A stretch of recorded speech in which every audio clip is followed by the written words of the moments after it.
Hello everyone and welcome to SuttonsDaze. Today we're doing a little project and I thought I'd bring you along. We're making more room in the freezer. Yes, we are. Got to clear some more room in the freezer. So in the freezer from this year's pig, we had about 15 pounds of bulk sausage. I love this sausage. It's so good. And the house smells amazing right now because I just cooked it all up. So I cooked it up. I drained the excess fat. Oh, let me show you that. Let me bring you over here. That is all of the excess fat from the sausage. I'm saving that, and that is going to go with some chicken feed, and gonna let it all soak up all nice and everything, and then give it to the chickens. They will love it. Kind of give them a little extra oomph for the wintertime cold. We're fixing their light in their coop. I shouldn't say we. Phil is fixing the light in the coop right now. So I'm going to get this canning done. Yes, I am. Canning ground sausage. Why, Lisa? Why? Because. Because I can. So I can up our ground sausage every year to make room in the freezer. It is super convenient. It is super easy. We don't really make sausage patties, so it's not an issue. We're not missing anything.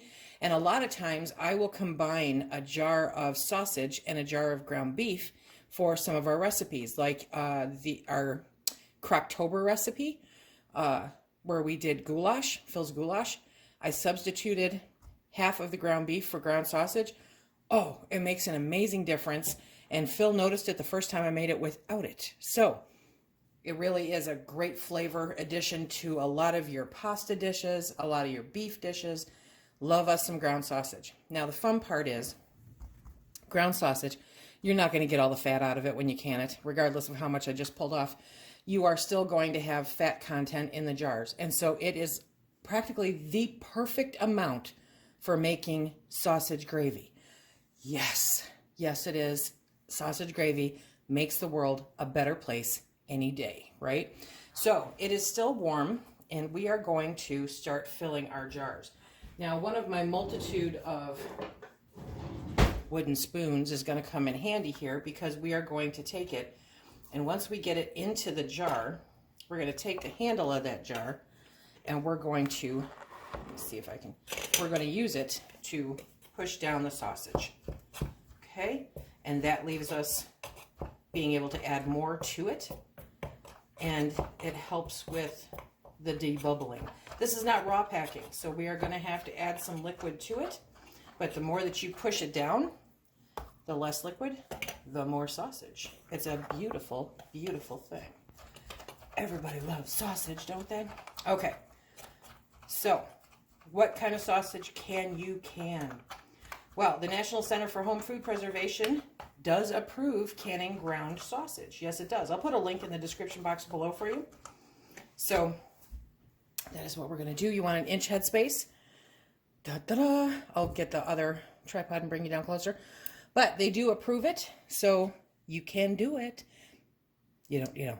We're going to can up the ground sausage. If your ground sausage has sage in it, I would recommend not canning it, okay? Sage intensifies in the canning process, and it can also become bitter. So you may end up with a sausage that you don't really like once it's been pressure canned. Let me bring you down closer. There we go. Now you're at eye level. Whoop, whoop. Okay, so we're going to fill one more jar here with you, and then we'll come back once they're all full of sausage. Sausage is so good. So like I said, I use it often mixed in with ground beef, and it's also great for sausage gravy, and it's really good to mix into different sauces. Anything short of patties that you would add ground sausage to, this is wonderful. And like I said, there's just enough fat left in it for it to still retain its taste and let you get some of that wonderful flavor from the fat into whatever dish you are making. A lot of people ask, what about fat? Fat can go rancid, and it can. It absolutely can go rancid, okay? Normally, you don't want to do things with fat because it can go rancid. So, do I have a problem with this? I have never had an issue with any of our sausage going rancid. We have normally had it for anywhere from a year to almost 2 before it's been used, and have never had an issue with any of it going rancid. You don't want it floating in sausage, which is why we par cooked it and why we pulled that sausage or pulled that fat out of it, because you don't want all of that fat, but a little bit of fat isn't gonna hurt. Now that we have the jars all filled with sausage, I'm going to start adding water to them. And I've got some boiling water. Some boiling water. We're going to add that in. You want to maintain your inch headspace. And we will go back and debubble these, because if you're adding water, you're going to need to debubble. Now you'll find you don't need a whole lot of water. Okay, but you do need water according to the National Center for Home Food Preservation, because it's kind of like a conductor. Oh, I could say it there. It's a conductor, okay, for the heat. And when you're pressure canning, what it does is it allows the heat necessary to kill anything to get into the stuff in the center of the jar. Okay, so that is why we're adding it. Okay, I may be adding just a little bit too much here. It doesn't really take a lot, but it should go down when we debubble it. Now, I have canned it without adding liquid. There's some old videos. And I have decided to start trying to do it with the approved method to see what the difference is, okay? Because I do not believe in the saying, well, we've always done it this way, so it must be fine. Yeah, okay.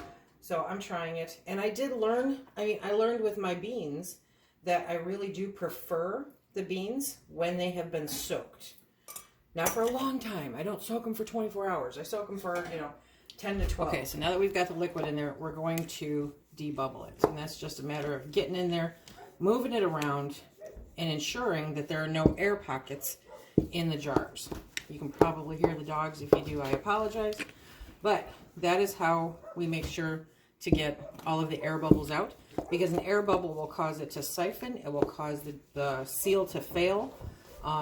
You don't want air bubbles. So when you're adding liquid like this, you want to make sure that you are debubbling. Very, very important. Okay, as always, now that we've debubbled, what we're going to do is we're going to clean the rims. I've got a rag with some vinegar, and the purpose for this is to, one, make sure that it's a clean connection between the top of the jar and the lid. And the second reason is to make sure that you're double checking your jars to make sure there's no cracks, that there's no chips. It's a good way to second check it, okay?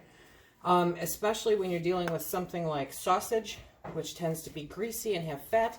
You want to make sure that you're using vinegar in order to clean the top of the jar, because having the fat in between the jar and the lid will cause it to fail. And that's not what we want. Okay, so those are all clean. Now we're going to get our lids on and get the rings. In the meantime, I do have my canner over on the side here. These are not hot to the touch. They've been allowed to cool off.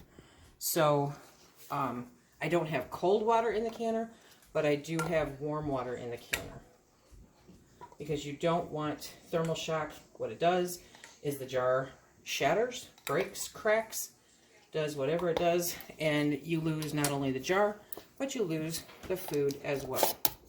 Okay, so finger tight with the rings, as always. Don't crank them on there. We're going to get these all in the canner, and then I'll be right back. Okay, so we've got them in the canner. We've got a full load down below. We've got 3 on top. We're going to put the lid on. We're going to bring it up to pressure with a steady stream of steam coming out of the vent. We're going to let that do that for 10 minutes, and then we'll put the weight on, and then we will be back when we're pulling them out.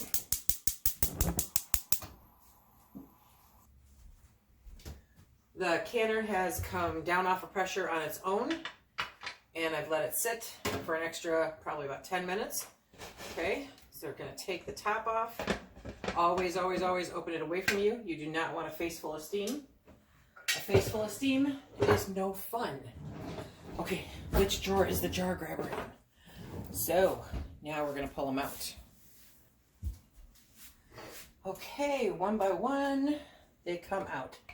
I'm trying to figure out where I stashed my beautiful canning mat that Liz made me. I put it someplace for safekeeping, and that's where it's still sitting. I love it when that happens. Okay, we're going to get the rack out. There we go.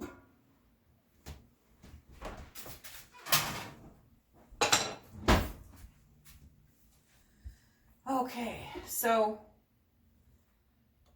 all of it's in there. It is bubbling. We process this for 75 minutes at 10 pounds of pressure with the rocker, the jiggler, they call it, okay? I have a video that shows you the difference between that and the regulator that it comes with. And I'm in love with it. I am in love with it. A really awesome subscriber sent it to me. And I just, oh, that's the noise. And I have been in love with it ever since. Highly, highly recommend them. And this, I use the 23 quart Presto pressure canner because it allowed me to get 2 levels of jars up there. Let me bring you down. Here we have 12 beautiful jars of canned sausage. Ground canned sausage. Love it. Love it in our pantry. Love having it available. You don't have to hear the pings. I wanted to bring this up if you're still hanging with me here. We had a subscriber mention it in the Facebook group where some of her jars didn't ping. You won't always hear the ping. Sometimes they seal when they're in the canner. Sometimes they seal and you just don't hear the ping. So you really do want to leave them to sit out overnight, approximately 12 hours. And by then you will know whether or not they have sealed. If they haven't sealed, put them in the fridge, use them soon, or empty them into a bag and put them in the freezer to use them at a later date. But once they're sealed, wash them, take the rings off, or vice versa. Take the rings off, then wash them. Label them, make sure to put a date on them so you know how old they are, and put them up on your shelves for use at a later date. There you go. As always, I appreciate you being here. Remember, if you like what we do here, please hit that like, subscribe, and share. Check us out on Instagram and Facebook. And until the next time, everybody, please be safe.